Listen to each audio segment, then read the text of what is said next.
Welcome back everyone. हमारी जो series चल रही है इंजीनियरिंग मैथमेटिक्स की, बीटेक इंजीनियरिंग मैथमेटिक्स आरजीपीवी का जो सिलेबस है और जो सारे ही कॉलेजों में सिलेबस चलता है उसके अंदर जो ऑर्डिनरी डिफरेंशियल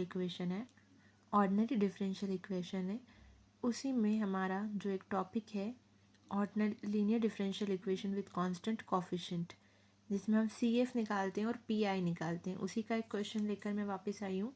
ये पूरी सीरीज़ मैंने अपलोड करके रखी है, तो उसी का एक क्वेश्चन मैं यहाँ पे आप लोग को समझाती हूँ। तो क्वेश्चन होते हैं D-1 का स्क्वायर D-3 का क्यूब y = e⁻3x।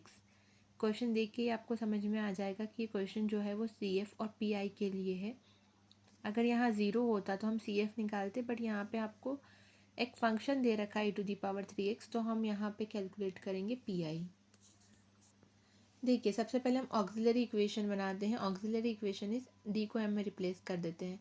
डी को m में तब्दील करेंगे तो m-1 का स्क्वायर हुआ m-3 का क्यूब = 0। इसे भी 0 के इक्वल लिखेंगे, इसे भी 0 के इक्वल लिखेंगे, तो m की वैल्यू 2 बार क्या आ जाएगी 1, और m की वैल्यू 3 बार क्या आ जाएगी 3, क्योंकि यहाँ 3 इसकी पावर है इसलिए। CF का जो फॉर्मूला होता है रिपीटेड रूट वाला, रियल एंड रिपीटेड रूट, जो मैंने पढ़ा रखा है पुराने वीडियो में, एक बार आप देखिएगा, उसके हिसाब से इसका फॉर्मूला मैं फिर से बता देती हूँ। फॉर्मूला होता है C1 + x C2। अगर दो रूट कॉमन है तो हम लिखते हैं C1 x C2 और e⁻m1x। तो m की वैल्यू फर्स्ट क्या है 1, तो हमने यहाँ पे 1 लिखा, प्लस 3 रूट रिपीटेड है तो हम क्या फॉर्मूला होता है, यहाँ पे C1 C2 हो गया इसलिए हम C3 से शुरू कर रहे हैं। C3 x C4 x² C5 और e⁻m mx। तो m की पावर जो होती है, m की जो वैल्यू है वो लिखी हमने 3x। ठीक है, एक बार वो वाले वीडियो में आप ये फॉर्मूला देख लीजिए। क्या करते हैं हम, जैसे दो रूट है तो हमने C1 लिखा और x C2, एक और होता तो हम x² कर देते और C3 कर देते, ऐसा। यहाँ भी 3 है, अगर ये नहीं होता ना 1 तो ये 3 रूट यही होते, तो हम यहाँ लिखते C1 x C2 x² C3। लेकिन यहाँ C3 से क्यों शुरू किया, क्योंकि हमारे पास 2 बार C1 C2 हो चुका है।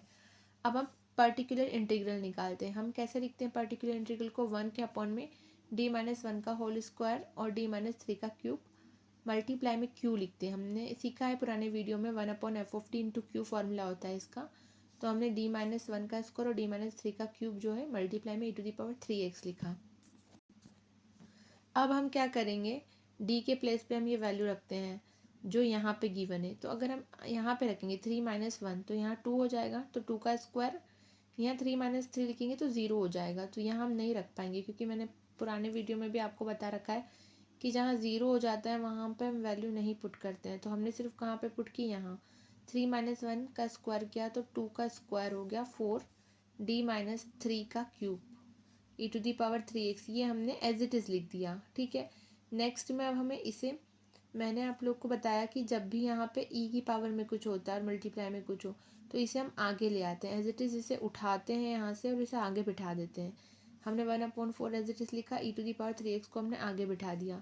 फिर क्या करते हैं हम, जहाँ भी d होता है उसमें जो पावर होती है उसको प्लस कर देते हैं। तो d के साथ हमने प्लस कर दिया 3 और ये -3 एज इट इज़। ये 3 क्यों प्लस किया हमने, क्योंकि इसको जब हम आगे बिठाएंगे तो इसकी जो पावर है इसको हमें प्लस करना पड़ेगा।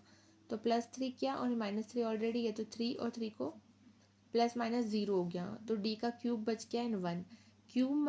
1/d का मतलब इंटीग्रेशन होता है, d होता है ना मल्टीप्लाई में d, तो वो डिफरेंशिएशन होता है। 1/d का क्यूब है, मतलब ये इंटीग्रेशन है। 3 बार मुझे 1 का इंटीग्रेशन करना है। एक बार किया मैंने तो मेरे पास x आ गया, दूसरी बार किया तो x² आ गया, तीसरी बार किया तो x³ 2 है तो है ही, और 3 लिखेंगे तो 2 3 6, तो मेरा आंसर ये आ गया। ठीक है, एक बार आप लोग इस वीडियो को फिर से देखिए, समझिए, और जितनी बार देख सकते हो उतनी बार देखिए, क्योंकि इंजीनियरिंग फिज़िक्स के लिए बहुत ही इम्पॉर्टेंट है। और इसके जो पुराना सीरीज़ है वो पूरा देखिए, तो आपको ये कंसेप्ट जो है वो क्लियर हो जाएंगे। Thank you so much for watching.